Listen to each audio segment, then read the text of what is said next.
Welcome back to MMA Sucka Fight fans. My name's Nate Freeman. I'm joined today by Sullivan Cauley. He's undefeated at 3-0 in the light heavyweight division of Bellator. He's fighting at Bellator 284 on August 12th. Sullivan, how you doing? Good. Happy to be here. Glad to have you here.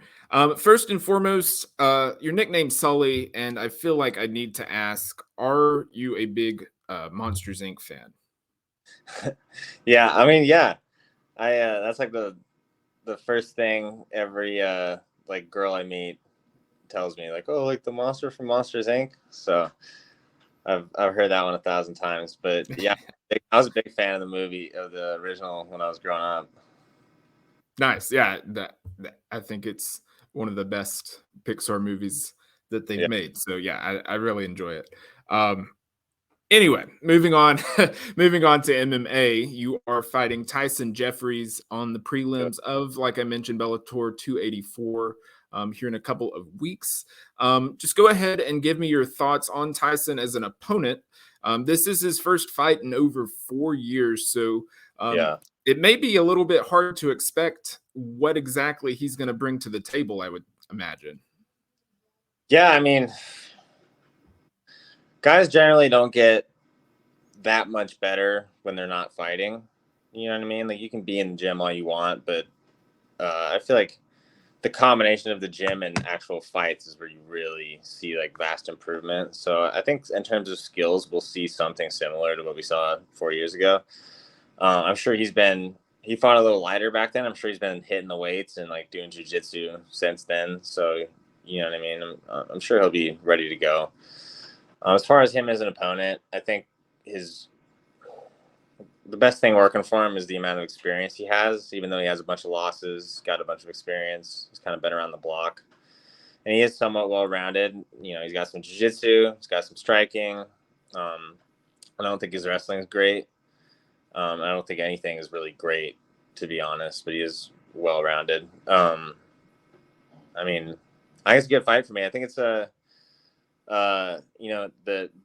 go from beating a guy who's 1-0 to beating a guy who's like 6-1 to now beating a guy who's like a journeyman who's had a bunch of fights. Like, that's a little like progression in my development, So I think it's kind of the perfect opponent for me right now.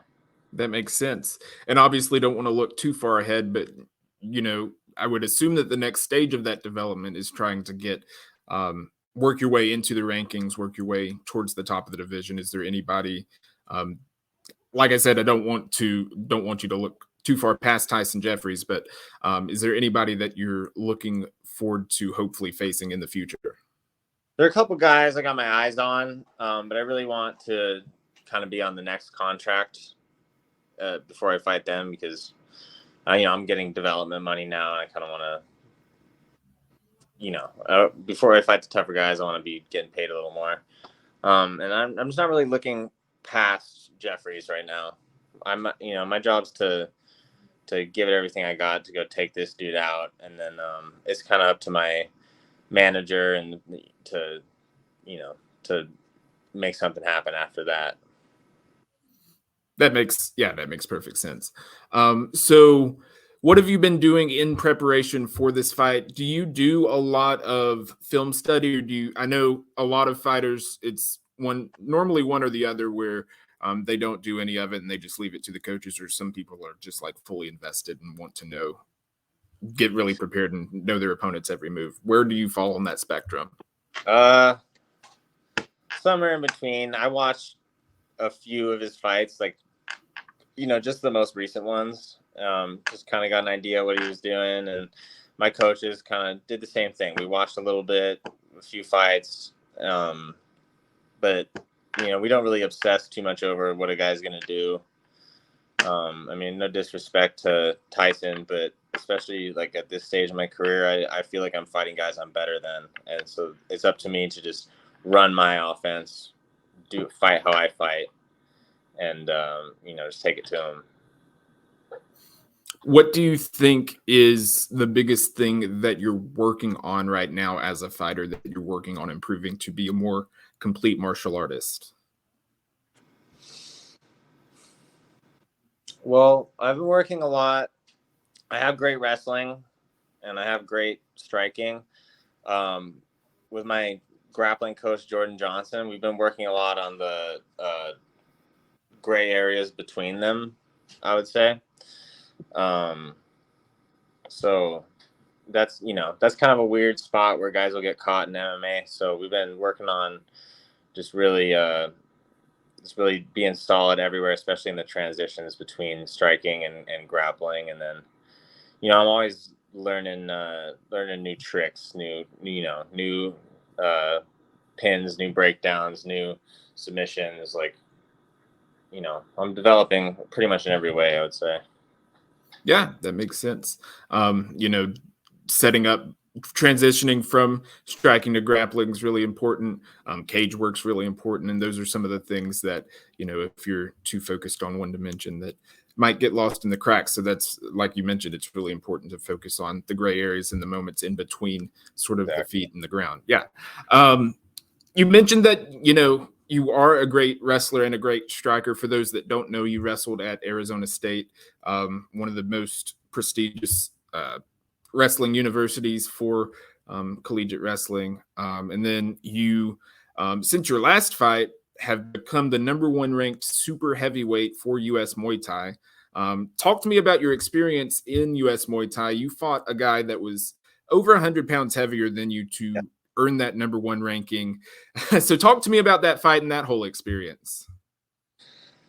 Yeah, I mean, I went to the IFMA World Championships in like 2019 or 2018. And so that's where I really became acquainted with like the US Muay Thai community.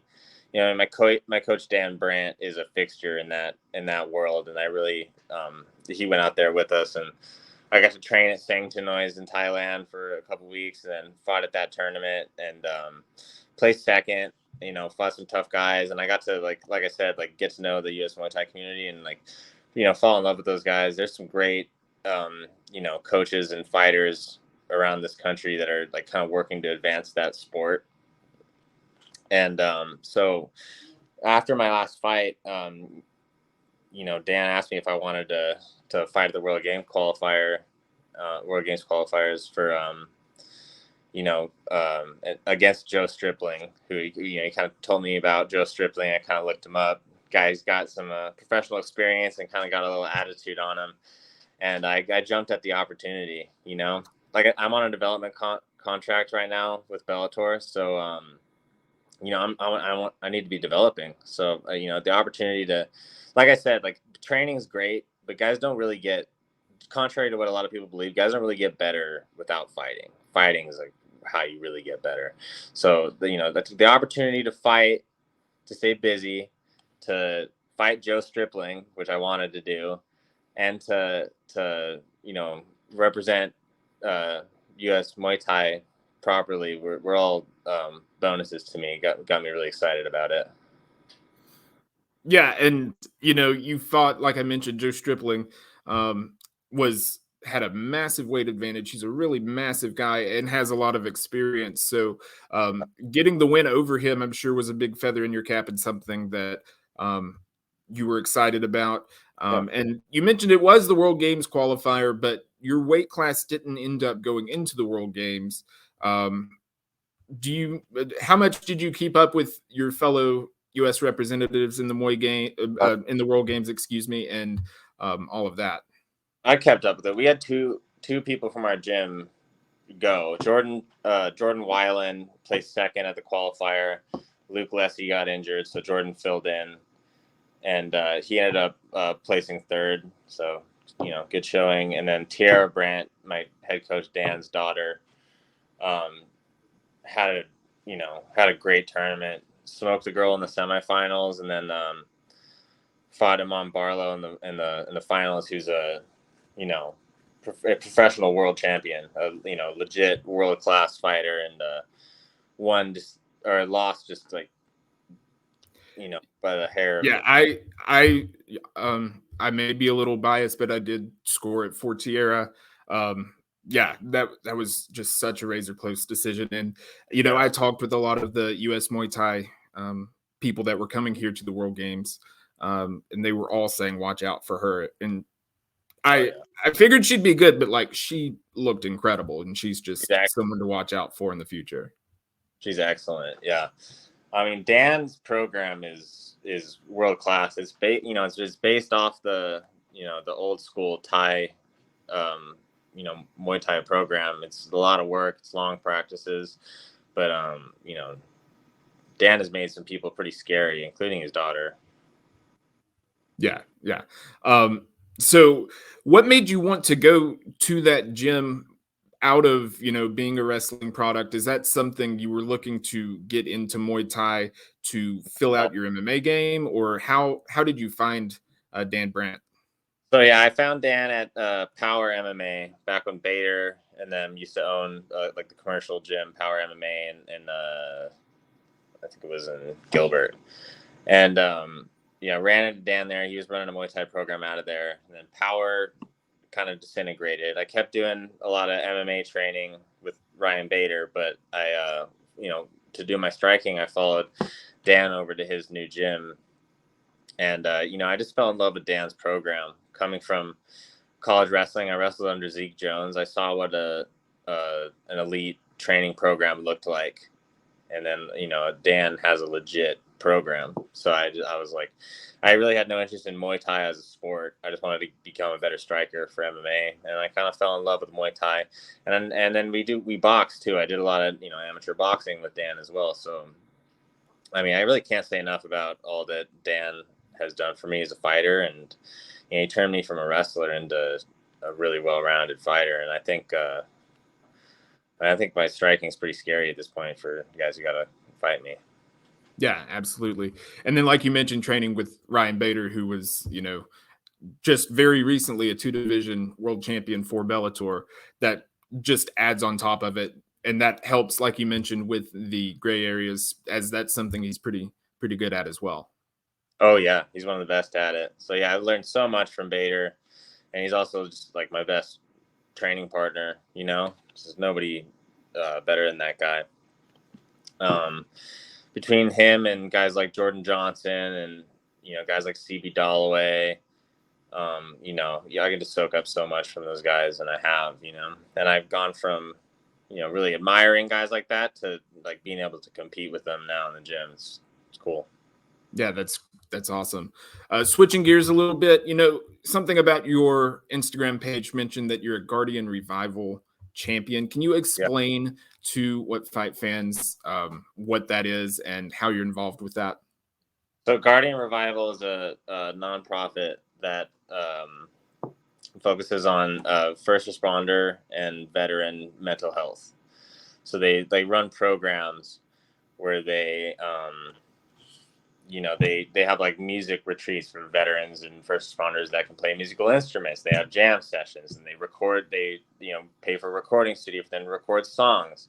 They give service animals to traumatized or like physically impaired veterans. They do all this great work for veterans, and I think it's pretty well known now that we have a somewhat of a crisis in mental health for that population.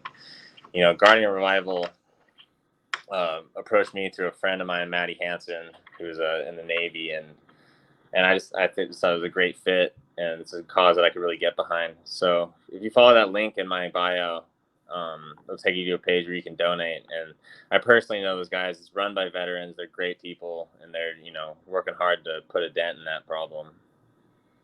Yeah, that's great. And like you said, it is a big and growing issue, especially within our military. And this sort of brings me to, Patty Pimblett sort of talked about the stigma behind guys talking about mental health issues, which the military is mostly men.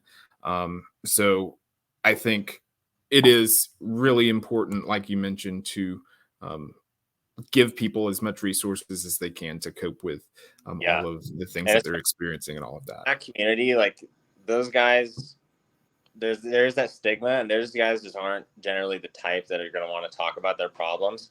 So that's one of the reasons why like clinical therapy, like while it does have its merits, like can fall short because like you just can't get a SEAL to go open up to a therapist.